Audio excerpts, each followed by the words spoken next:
one other question that she asks, and a lot of people ask this question, and I think it's a good question, so we're going to also address it really quick. So she goes, I'm on board with many things. There are still questions I have, but I can definitely see why there are so many flat earthers.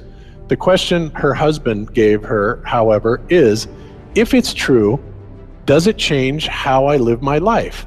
For me, I have to say no. It would be nice if it's true for the government to acknowledge and stop charades. However, I find it really hard, especially knowing someone that works for NASA and his job is to get new packages ready, yada, yada, yada. So again, what difference does it make? Like I said, that's a great question. This is something that is not an easy answer because of the magnitude of what we're talking about here. How it will change your life, first of all, when you understand it, is dramatic, to say the least. Will it change you from having to go to your job every day and the things that you typically do every day? No.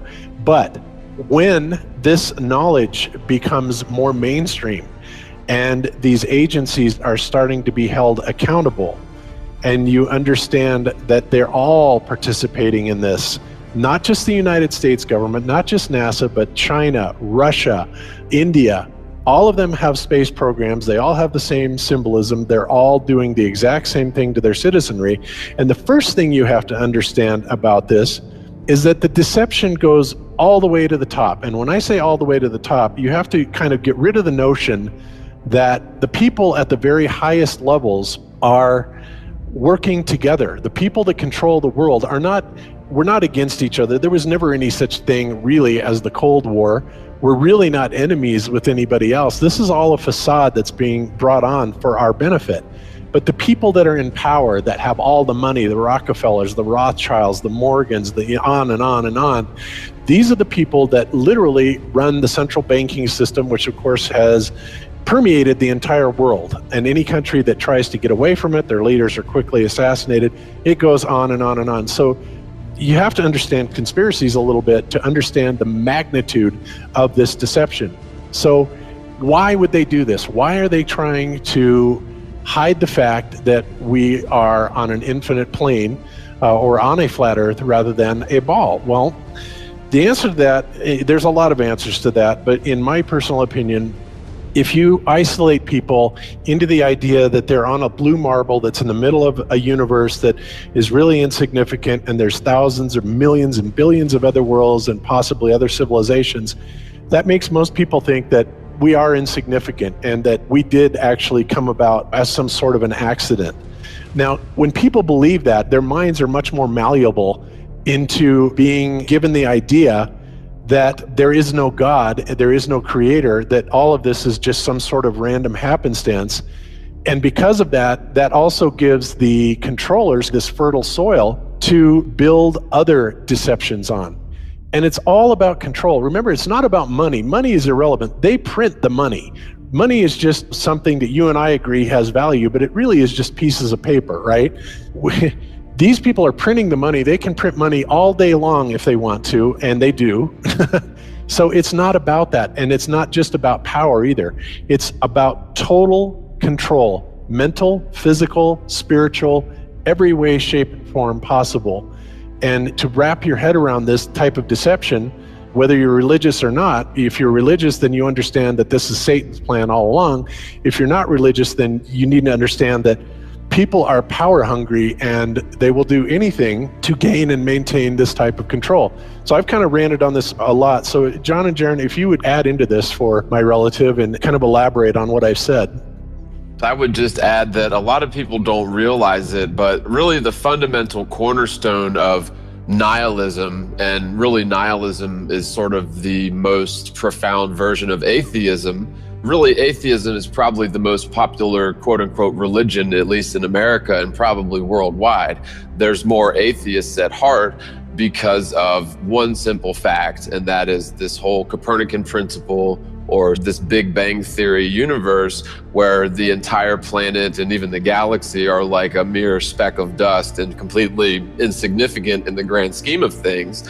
So from that perspective, if the Earth itself is just nothing special, in the grand scheme of things, then how could anything that we do in our lives be of remote consequence whatsoever?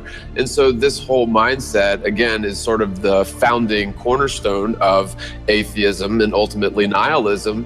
However, when people realize that the Big Bang is a load of theoretical bollocks, then it really changes this entire foundation of the world's perspective of this ultimately nihilist viewpoint. And so even if you don't consider yourself religious, that's probably because you've been affected by this culture that is ultimately nihilist. Yep, well said. And I think so obvious when you look at, and Bob, you put it perfectly, that just what the money system has done to this country and to the world, really. In the book, Why a Bankrupt America, it said that the Federal Reserve pays the Bureau of Engraving and Printing approximately $23 for each 1,000 notes printed. So $10,100 notes, which is $1 million, cost the Federal Reserve $230. So they then secure a pledge of collateral equal to the face value of the US government. And that collateral is our land, labor, assets. And then it's collected by their agents, who are the IRS, not our agents.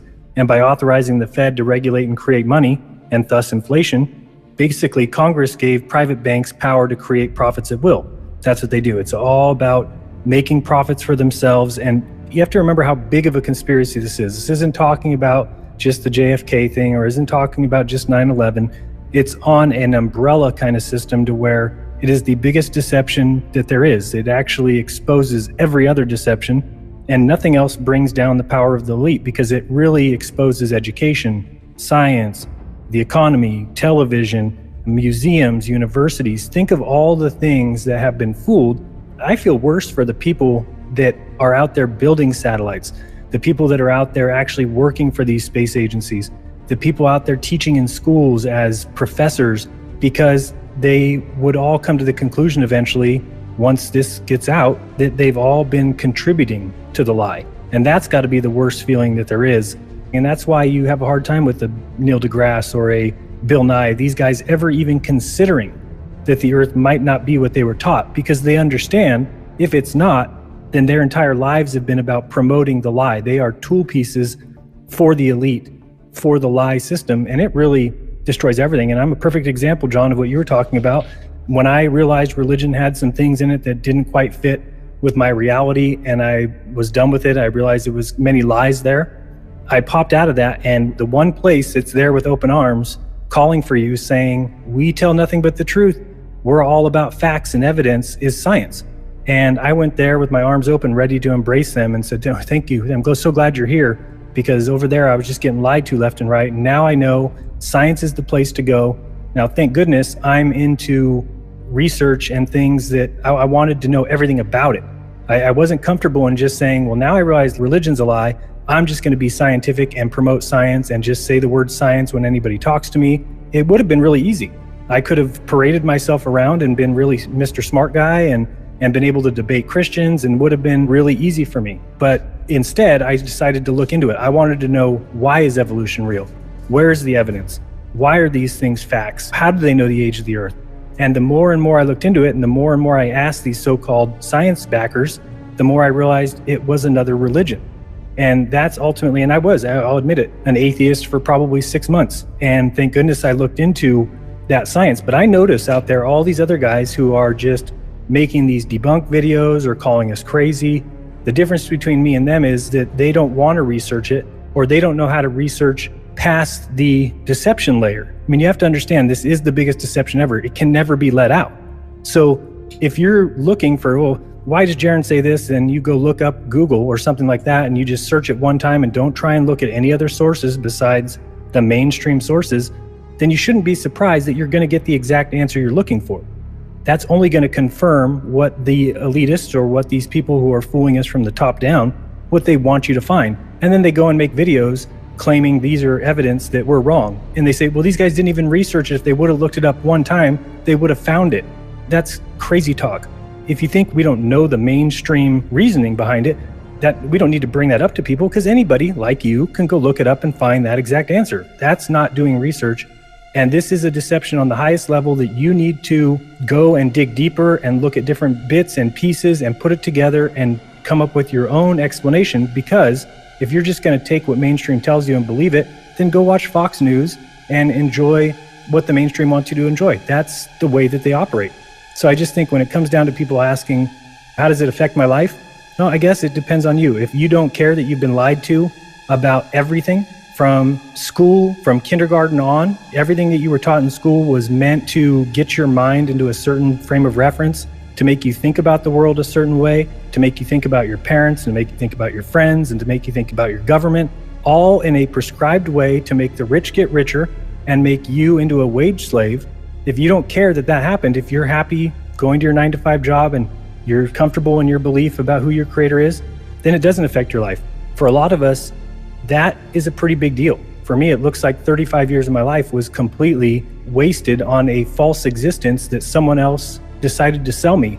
I'm going to spend the rest of my life exposing it because I don't think it's right. It's not the way you treat other people. It's not the way you treat other beings. We all have a right to life, liberty, and the pursuit of happiness. And somebody just said that. They told us that, but then behind the scenes, they made sure that they kept us unhappy and that we weren't free and that they were the ones who got to enjoy the good life while we worked for them. Yes, well said. Yep. So ultimately, to get back to the question, how will it change your daily life? Well, until it's actually exposed, not a whole lot, because we're still slaves to this very same system. We still have to go to our jobs. We still have to pay the bills, yada, yada, yada. However, think about when this idea catches on and the awareness of the level of deception that we are kept under. And I think a lot of people are waking up to it. 9/11, being the fraud that it is, Sandy Hook being a fraud, on and on and on. But at some point, we're hoping that this is going to hit critical mass.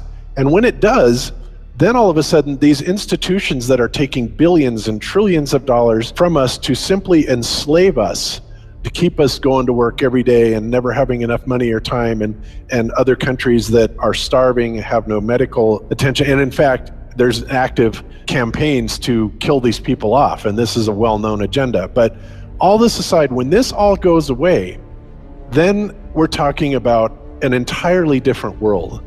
Then we're talking about the kind of world that would be, I dare say, more utopian. And that isn't always necessarily a good thing either, but let's just say that it would be a whole lot better than what we have now. If people understood that we are special, that there is a creator, and that really, when people come to this realization, we will start becoming more aware of the value of other humans and human life. And we don't look at people as, well, just because they're different from us, then they're wrong and they're funny and they're weird. We see each other as brothers, and we see each other as related in family, and we start respecting each other on a level that is due to everyone. And when that happens and we get rid of the governments that are enslaving us and the people above the governments that are controlling them, then all of a sudden we start looking at a society where we can start improving upon ourselves. We can start making our own technologies that will benefit humanity instead of the elite usurping all these technologies and using it for themselves against us. Like we can have unlimited free power and there's just so many things. I mean, you could go on and on and on and on about this, and many people have researched this. But at that point, everything changes. Absolutely everything changes, because we no longer are living in a slave world. We're living in a truly free world where everybody is sovereign and everybody has much more respect for other selves, other people. So that's pretty much the answer to that question. So it is a big thing. It really is. You can't just brush it off as saying, what difference does it make? It's not going to change anything. Au contraire, not only will it change things, it will change things in it'll bring us to an entirely new paradigm, an entirely new way of life. And I'm sure that many people would much rather live in something that would be considered more utopian than what we're at right now, which is an enslaved system. Yeah, everything's indeed a commodity, and we call ourselves a system that's governed by essentially capitalism, although I guess you could call it more aptly corporate fascism, but we'll call it capitalism. Even that is a system run by greed, and I think that that's pretty much an ass-backwards way to run a society. And really, this whole idea of capitalism and greed as the driving force behind our society really does stem from this atheistic viewpoint that's been going on for the last at least 100 years in full steam ahead. Yep, absolutely.